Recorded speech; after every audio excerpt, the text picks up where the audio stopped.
नमस्कार, आप देख रहे हैं कशिश न्यूज और आपके साथ मैं हूं दीपक शर्मा। नई सरकार का चुनावी साल का बजट चुनाव में बढ़त की आकांक्षा के साथ जन आकांक्षाओं को पूरा करने वाला बताया गया।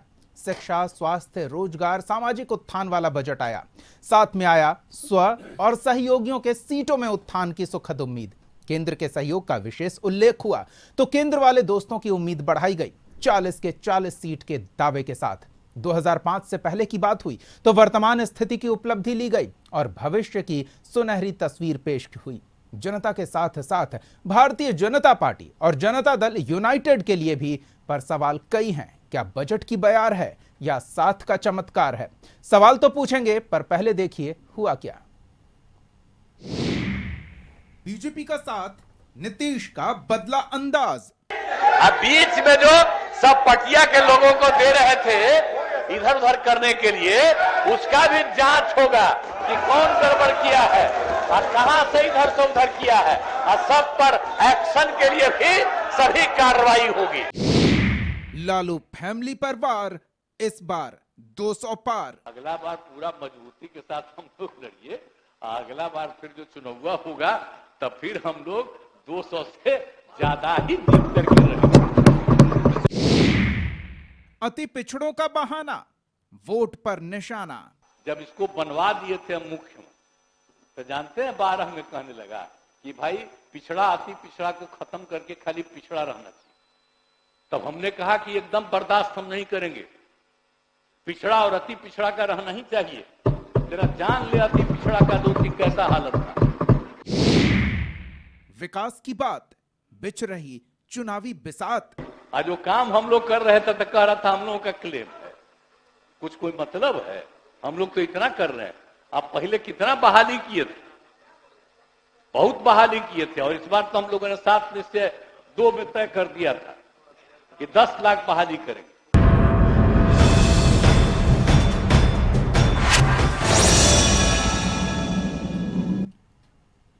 तो बजट की बयार है या फिर साथ का खुमार है जो 40 के 40 का दावा हो रहा है और अगली बार 200 पार की बात कही जा रही है।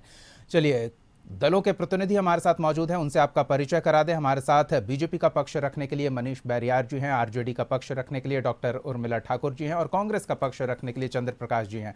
आप तीनों का बहुत बहुत स्वागत है। सबसे पहले तो बीजेपी का पक्ष जान लेते हैं। मनीष जी, 2,78,425 करोड़ का बजट है। बजट में साल दर साल बढ़ोतरी हो रही और इस बार तो विशेष फोकस सम्राट चौधरी ने कहा कि शिक्षा, स्वास्थ्य, रोजगार और सामाजिक उत्थान, जातीय जो पिछड़े समूह हैं उनको भी विशेष रूप से फोकस किया जाएगा।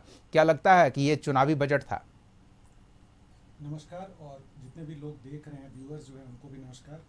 देखिए, चुनाव तो आते जाते रहते हैं, लेकिन जो बिहार का विकास है वो सर्वोपरि है, और इस बजट में इसी चीज़ को देखने को मिला है सब लोगों को। मैं तो ये कहूँगा कि अब बिहार जिस तरह का बजट मिला है अब बीमारू नहीं रहा। और अगर आप पिछले कई सालों से आप देखें तो 2020 में जो भारतीय जनता पार्टी को मैंडेट मिला, उसी समय एक 5 साल की जो नीति है उसको रखा गया था, और उसी नीति के तहत पिछली सरकार ने भी जो काम किया उसी नीति के तहत काम किया। तो आज जो बिहार का विकास देख रहे हैं, और दर प्रति दर अगर आप देखें तो जो हमारा विकास दर है और घरेलू सकल उत्पाद है वो भी बढ़ता जा रहा है। और सबसे अच्छी बात क्या है कि बिहार पूरे देश में ऊपर के अग्रणी राज्यों में जो जिसको जीडीपी कहते हैं उसके ग्रोथ रेट में सबसे आगे में से एक है जी। तो अगर आज के हिसाब से देखें तो करीब करीब 15% आपको ग्रोथ दिखता है, 15.5।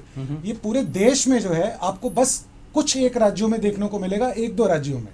बिल्कुल, इसका भी उल्लेख किया है जिस स्तर से विकास हो रहा है वो देश के अन्य राज्यों से बेहतर स्थिति में बिहार है, लेकिन फिर भी केंद्र से सहयोग की उम्मीद की जा रही थी, विशेष राज्य की मांग की जा रही थी। आगे ये मांग बरकरार रहती है या नहीं, ये देखना दिलचस्प होगा। लेकिन डॉक्टर उर्मिला जी की प्रतिक्रिया लेना चाहेंगे। उर्मिला जी, नीतीश कुमार आज अपने खुशनुमा अंदाज में विधानसभा में नजर आए और ये दावा कर दिया कि 40 की 40 सीट तो साथ ले ही जाएंगे, अगली बार 200 के भी पार हो जाएंगे। क्या लगता है ये जो बजट आया है उस ओर कुछ इशारा हो रहा है? ये जो बजट आया है, आदरणीय पूर्व जो उप मुख्यमंत्री थे आदरणीय तेजस्वी यादव जी, उन्हीं का ये विजन वाली बजट है। उनका ही ये सपना था और उन्होंने ही ये बजट को जो खाका आप तैयार किए थे और बीच में ही पलटी मार गए। इससे पहले तो था नहीं इनके पास कोई बजट का विजन और न काम। जहां तक बात है केंद्र का, कि केंद्र सरकार कहती है कि हम शिक्षा पर, बहुत देश का एक दुर्भाग्य है कि ऐसे प्रधानमंत्री बने कि जहां शिक्षा के लिए, आज इंग्लैंड देख लीजिए, जो अमेरिका देख लीजिए, जहां शिक्षा पर किसी प्रकार का जीएसटी लागू नहीं है, लेकिन इस देश का प्रधानमंत्री शिक्षा की बात करते हैं और इस राज्य के बीजेपी वाले शिक्षा की बात करते हैं। लेकिन शिक्षा में 18% आपने जीएसटी लगाने का काम किया। ये देश के लिए दुर्भाग्य है। और जहां तक आप बताने का काम कर रहे हैं कि बिहार में 40 सीट आएगा, जब आपको बिहार के 40 सीट से 39 सीट देने का काम किया बिहारियों ने, तो आप कहते थे भाइयों कितना दे दूं अब देश का प्रधानमंत्री, 50,000 करोड़ दे दूं, 80,000 करोड़ दे दूं, चलो 125 करोड़ दे दिया, और दिया आपने कुछ नहीं। और विशेष राज्य का दर्जा, विशेष पैकेज, और यहां तक कि पटना यूनिवर्सिटी का, यही माननीय मुख्यमंत्री जी पटना यूनिवर्सिटी का कहते थे सेंट्रल यूनिवर्सिटी का दर्जा दे दीजिए, और देश का प्रधानमंत्री आए थे गिड़गिड़ाते रहे, इनकी एक भी बात की सुनवाई नहीं हुई। ये क्या बोलते हैं, बिहार के लोग अब इनके झांसे में आने वाले नहीं हैं। आपने बिहार को ठगने का काम किया, युवाओं को ठगने का काम किया। 2 करोड़ युवा, आप नहीं नौकरी ढूंढोगे, नौकरी आपको ढूंढेगी। और आपने 2 करोड़ युवाओं को नौकरी देने के बदले सारे सरकारी सेक्टर को आपने प्रधानमंत्री जी प्राइवेट में तब्दील करने का काम किया। और उतना ही नहीं, पढ़े लिखे युवाओं को आपने पकौड़ा तलने पर मजबूर किया कि जाके पकौड़ा तलो। और इस राज्य के उप मुख्यमंत्री तेजस्वी यादव जी ने जब कहे कि हमको जब सत्ता में जनता मालिक की कृपा से जब भागीदारी मिलेगी, कुर्सी पर बैठने का मौका मिलेगा, तो 10 लाख जो है मैं इस राज्य के युवाओं को नौकरी देने का काम करेंगे। चलिए, तो उपलब्धियां अपने खाते में जी, यही माननीय मुख्यमंत्री कहते थे कहां से आएगा, ये सब झूठ बोलता है, कैसे होगा। और कहते थे कि बाप जो जेल में है वहां से रुपया लाएगा। माननीय मुख्यमंत्री जी और बीजेपी वाले लोगों को कहना चाहती हूं, आदरणीय तेजस्वी यादव ने ताल ठोक करके एक दिन में 1,20,000 नौकरी का नियुक्ति पत्र बांटने का काम किए। और उन्होंने 17 साल बनाम 17 महीना में उन्होंने नौकरियों का अंबार लगा के ये बड़ी चुनौती है। 17 साल बनाम 17 महीने। मनीष जी की प्रतिक्रिया लेंगे, लेकिन जी पहले उर्मिला जी बारी बारी से, समय हमारे पास कम रहता है, सारे चीजों पर जो है पानी फेरने का काम किया। चलिए, तो ये आरोप है उर्मिला जी का कि पानी फेरने का काम किया। चंद्र प्रकाश, मनीष जी आते हैं, एक प्रतिक्रिया चंद्र प्रकाश की भी ले लेते हैं, वो बजट को किस तरह से देखते हैं, क्योंकि बजट को लेकर इसके साथ ही महामहिम के अभिभाषण पर जब मुख्यमंत्री अपनी बात रख रहे थे। छोटी सी बात कहूंगा, जिस व्यक्ति को सकल घरेलू उत्पाद उसकी समझ नहीं है, जिसको ये नहीं पता है कि जीडीपी क्या है और जीडीपी ग्रोथ रेट क्या है, उसके बारे में ये बता रही है कि उन्होंने नौकरी देने का काम किया। ये सारी जो नीति है वो भारतीय जनता पार्टी ने माननीय मुख्यमंत्री जी के साथ मिलकर एनडीए के समय वो नीति बनाई गई और उसी नीति पर वो चल रहे थे, उसी नीति पर चल रहे थे। तो जिसको कुछ पता नहीं है, जिसने बोलते हैं कि देश में अगर वल्लभ भाई पटेल को प्रधानमंत्री 1952 में चुना, दीपक जी चिल्लाने के लिए बुलाए हैं कि अपनी बातों को रखने के लिए बुलाए? प्रधानमंत्री नहीं, मेरी बारी थी और आप 1900 नहीं, ये मेरी बारी थी। अभी इस समय चलिए, हम बारी बारी से दोनों के पास आएंगे। फिलहाल तो चंद्र प्रकाश जी, चलिए उर्मिला जी, पूछने का काम कीजिए जिनको। उर्मिला जी हम आएंगे आपके पास। फिलहाल चंद्र प्रकाश जी की प्रतिक्रिया ले लेते हैं। चंद्र प्रकाश जी, हम बात कर रहे थे कि मुख्यमंत्री ने महामहिम के अभिभाषण पर अपनी बात रखते हुए पिछड़े अति पिछड़ों का विशेष उल्लेख किया कि किस तरह से जब आरजेडी के वो साथ थे तो आरजेडी की ओर से यह प्रस्ताव आया कि इसमें जो अति पिछड़ा और पिछड़ा है इसे कट करके सिर्फ पिछड़ा रखा जाए। तो वो एक बड़ा हमला देखा जाता है उस पार्टी पर जो पिछड़े और अति पिछड़ों की राजनीति उनके आवाज होने का दावा करती है। राहुल गांधी जब आए थे तो वो भी जनगणना का श्रेय ले रहे थे और अब इस बजट में उसका भी विशेष उल्लेख हुआ है। तो पहले तो बजट को लेकर आज के अभिभाषण पर किस तरह का देखते हैं, जो मुख्यमंत्री ने कहा कि अगली बार 200 के पार जाएंगे? देखिए दीपक जी, बजट का जहां सवाल है और बजट जो इन्होंने पेश किया है, अब देखिए एक दिन में तो सब कुछ नहीं बदल गया। 17 महीना से माननीय नीतीश जी तो आरजेडी और कांग्रेस लेफ्ट का जो महागठबंधन था उसके साथ काम कर रहे थे। उसके पहले 17 वर्ष बीच में भी एक बार इन्होंने जो पाला बदला था उस समय भी आरजेडी कांग्रेस के साथ आए थे। बाकी समय तो ये बीजेपी के साथ रहे। हम एक सवाल पूछना चाहते हैं कि बहुत मान लो सकल घरेलू उत्पाद बढ़ा है और बहुत लोग संपन्न हुए हैं, गरीबी रेखा से बहुत लोगों को ऊपर उठाया गया है। दो बात आप देख लीजिए, अभी अखबार में आज ही छपा है कि जो प्रति व्यक्ति आय है बिहार का, शिवहर और सीतामढ़ी और इससे कई जिलों में चले जाइए तो मतलब कि 2000 रुपया भी प्रति व्यक्ति आय नहीं है अगर हम देखेंगे तो, मतलब वो महीना में।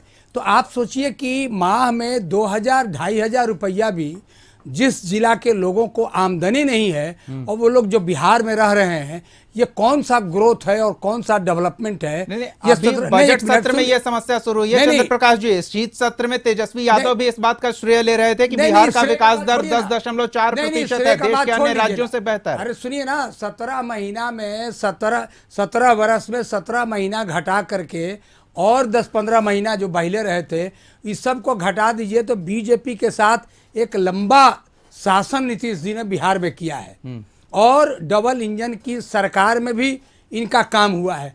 तो एक चीज बताइए कि डबल इंजन के सरकार से क्या फायदा इन्होंने राज्य को दिलवाया? विशेष राज्य के दर्जा का मांग ही इनका सबसे प्रमुख रहा है और इसको आधार बना करके इन्होंने केंद्र की सरकार पर तो इस कई बार जबरदस्त क्या फायदा हुआ बिहार को? एक सवाल मेरा और है, एक सवाल और है। एक सवाल तो है कि प्रति व्यक्ति आय क्या है बिहार में, नंबर 1।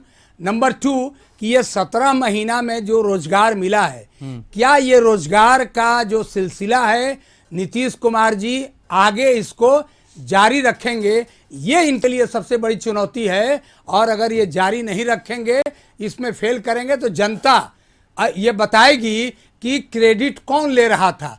जनता क्रेडिट देगी और वो समझ बूझ कर ही क्रेडिट देगी। बजट को लेकर जिस तरह से परिस्थितियों का आकलन किया गया और भविष्य की एक सुनहरी तस्वीर पेश की गई, इसके साथ ही मुख्यमंत्री नीतीश कुमार का यह दावा कि 40 के 40 लोकसभा में और विधानसभा में 200 के पार, उस पर सवाल चंद्र प्रकाश जी ने खड़ा किया कि 17 महीने में जो रोजगार की उपलब्धि इस गठबंधन ने दिखाई थी, एनडीए गठबंधन उन उपलब्धियों से कैसे पार पाएगा? तो पहले मनीष जी की उस पर प्रतिक्रिया ले लेते हैं और जो साथ आने का फायदा पूछ रहे हैं, क्या फायदा होगा मनीष जी, ये बताइए। देखिए, सबसे पहले तो मैं अपने साथियों को बताऊं कि जब नीतीश जी जब आए थे यहाँ पर और एनडीए का गठबंधन बना, तो उस समय बिहार का जो घरेलू सकल उत्पाद है वो करीब करीब 700, 800, 900 करोड़ करीब उतना होता था। तो अगर आप 17 साल बनाम 17 महीने की बात करें, उस समय हमारा खजाना कंगाल था बिहार में। लॉ एंड ऑर्डर की तो बात छोड़ ही दीजिए, लेकिन किसी भी क्षेत्र में देखेंगे तो चाहे वो शिक्षा का क्षेत्र हो, चाहे वो उद्योग का क्षेत्र हो, उद्योग के क्षेत्र में तो लोगों का पलायन हो चुका था और यहाँ पर सबको पता है कि कोई भी उद्योग बिठाने को तैयार नहीं था। लोग 6 बजे 8 बजे के बाद बाहर निकलने को तैयार नहीं थे। तो अगर आप कहते हैं कि इस गठबंधन ने क्या करके दिखाया, तो पिछले 17 साल में इसने बिहार के लोगों को इज्जत दी। और बात कर रहे थे ये प्रति व्यक्ति आय की, तो मैं बता दूं कि उस समय जो है 17 साल पहले बिहार की प्रति व्यक्ति आय जो है करीब 4 से 6 हजार रुपए होती थी, आज 59,000 रुपए है। तो ये अगर ये देखें कि पिछले 17 साल में नीतीश जी के नेतृत्व में और भारतीय जनता पार्टी का जो विजन है और प्रधानमंत्री श्री नरेंद्र मोदी का जो विजन है, उसके चलते बिहार को बहुत ही ज्यादा पैसा मिलता आता है। पिछले 17 महीने में अगर आप देखें तो बिहार में कई ऐसी प्रोजेक्ट्स हैं जो लंबित पड़ी हुई थी, जो ठीक से आगे नहीं बढ़ रही थी, लेकिन इस बजट में उन सब प्रोजेक्ट्स को कंप्लीट करने का प्रावधान है।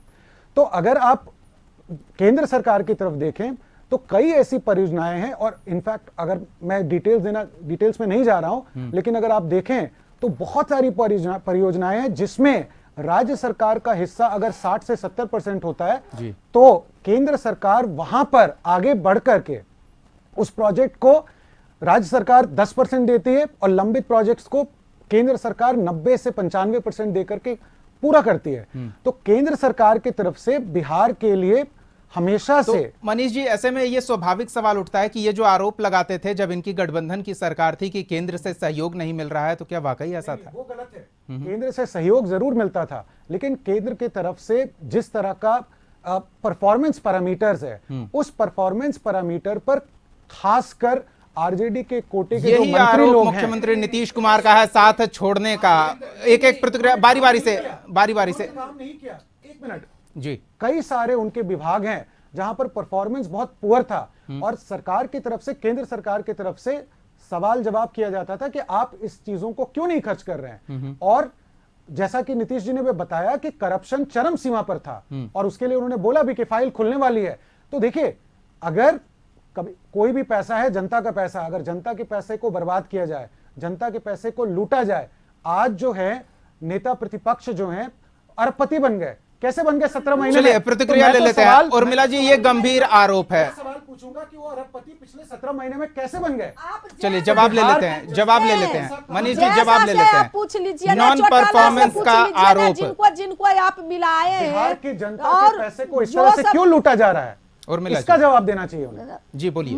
मैं इसलिए मैं कहना चाहती हूँ कि आप जो डीजीपी ग्रोथ रेट के बारे में बोलते हैं, कोई हक नहीं है। जब 1900 अरे भाई जी, स्लिप ऑफ टंग है, जी, ठीक है। वही बोल जी रही उर्मिला जी, अपनी ये तो बात आगे बोल रही बढ़ाएं। हूं मैं बात क्या बोल रही हूँ? ग्रोथ रेट पर बोलने का इनको कोई हक नहीं है। इसलिए नहीं है कि 1914 में जब आपको देश की सत्ता मिली तो हर भारतीय पर मात्र 55,000 करोड़ कर्ज था, और आप कौन सा ऐसा काम कर दिए कि 10 साल में आपने 250 करोड़ जो है लोगों पर कर्ज लाद दिए हैं, और ऊपर से कर है प्रति व्यक्ति इनकम हमने बढ़ा दिया। और जहां तक एक चीज और भी मैं कहना चाहती हूं कि जहां तक अति पिछड़ा का बात आप कहे अति पिछड़ा जो है, जी। ये मैंने नहीं कहा, खत्म नीतीश करना कुमार ने चाहते कहा, थे। नीतीश कुमार ने कहा। नीतीश कुमार जी को मैं कहना चाहती हूँ कि अति पिछड़ा की आप बात करते हैं।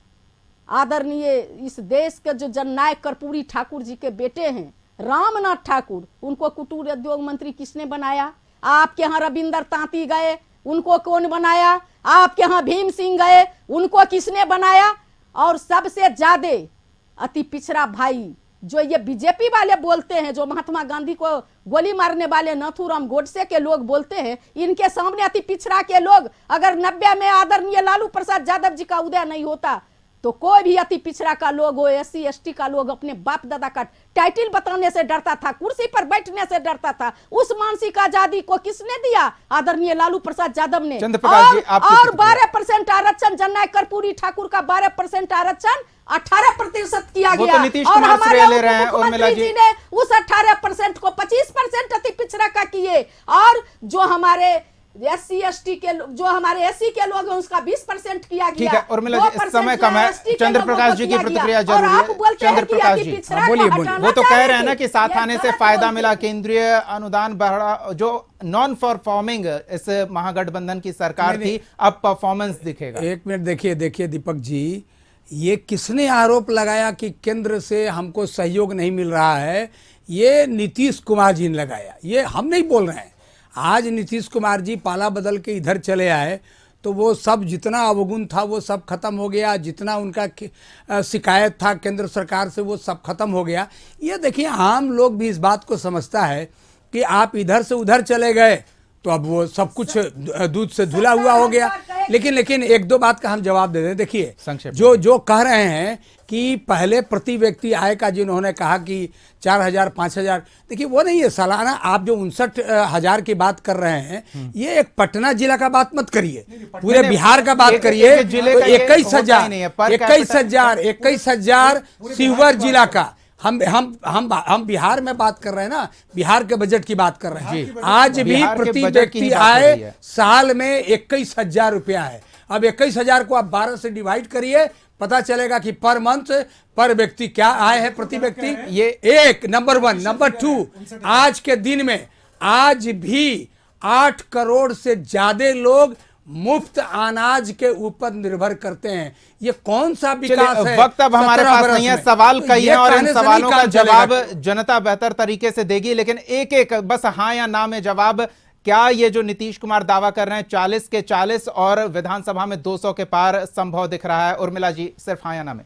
इस राज्य में बीजेपी बनाम राजद होगी और ये जदयू तो कहीं रहेगी ही नहीं। ये चलिए, क्यों चंद्र सपना प्रकाश जी। देखते हैं? ये सपना देखना इनकी कोरी कल्पना चंद्र प्रकाश जी, इस होगी। दावे जनता पर जो आपकी है, प्रतिक्रिया। इनको सबक देखिए, सिखाने के लिए बैठे हुए। अब ये 200 पार किसका बोल रहे हैं, अब वहां साथ तो में वो एक 400 पार इन देखिए इन लोगों को यही पार बोलना है, लेकिन जनता इस बार इन लोगों को ये पार का बयार इनको समझ में आ जाएगा। नीतीश कुमार जी का छवि इतनी खराब हो चुकी है कि बीजेपी, अब देखिए पार्लियामेंट इलेक्शन के बाद नीतीश कुमार जी स्वयं ही मुख्यमंत्री नहीं रहेंगे। चलिए, तब की 200 तब पार देखी की जाएगी। बात क्या मनीष कर जी, रहे हैं? क्या ये जो दावा है इस पर खरा उतरेगा गठबंधन?